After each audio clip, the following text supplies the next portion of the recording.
Hello, today you're going to work on pages 1 and 2 of your new packet.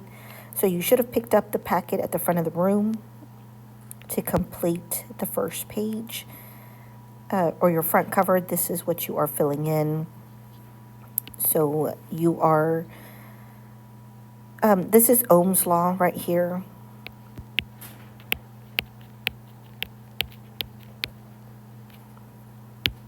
And to calculate Ohm's, using Ohm's law, you're going to multiply your current times your resistance. That gives you your voltage. We've talked about units for voltage. We've talked about units for current. Keep in mind, you can either see amps or capital A. And for resistance, you can see either ohms or the Greek letter omega. To calculate power, you multiply current times the voltage, and the units for power are watts.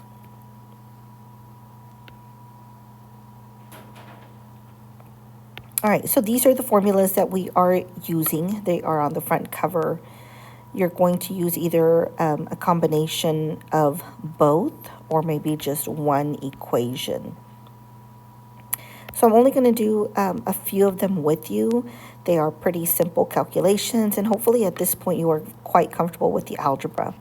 So for number 1, find the current through a 12 ohm circuit. So that's your resistance. This is your voltage. So in order to solve for current, I'm going to substitute in 24 is equal to I times 12. So in order to solve for current, I want to isolate current by itself. So I'm going to divide both sides by 12. So your current is equal to 24 divided by 12. For number 2, find the resistance of a circuit. So you're solving for resistance.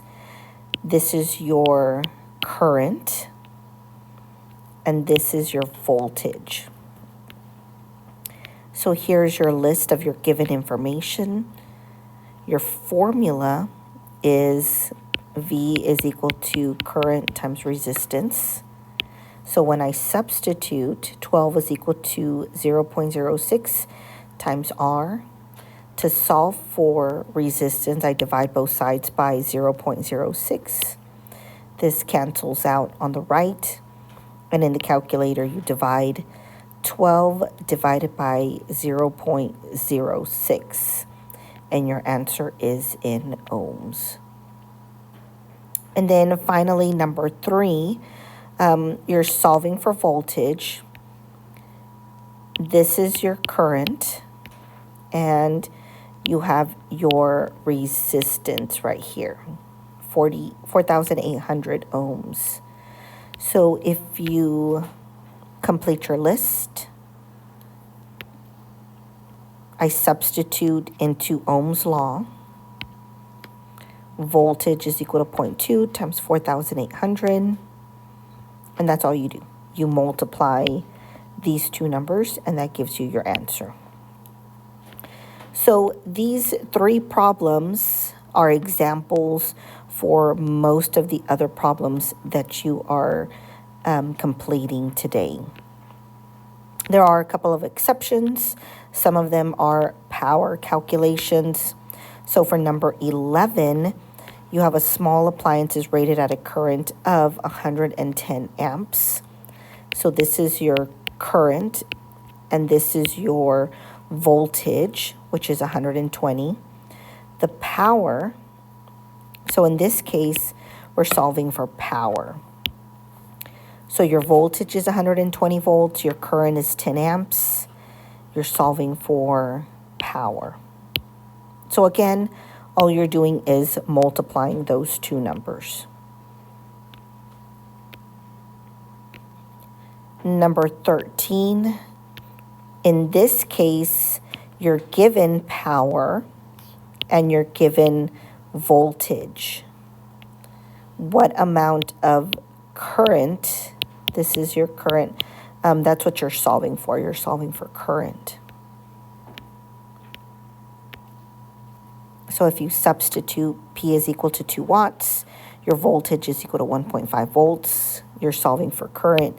And if you substitute, this is power, you're solving for current, and this is your voltage. So in order to solve for current, you're going to divide both sides by 1.5. That cancels out on the right. So divide 2 by 115, and that gives you your answer. And then finally, for number 16, you have 1.50 kilowatts. So in order to calculate, you have to convert to watts. Power is always calculated in watts. So make sure that you do that first. And same thing here. You're given voltage and you're given power. Solve for the current. Current is what you're solving for. And then the last one, it says challenge. It's not much of a challenge. Another formula to calculate power is by squaring the voltage and dividing by the resistance. So this one is also using the same formula. All right. So complete pages 1 and 2, and then go on and complete the quizzes on AC versus DC, and then quizzes on Ohm's law. Thank you.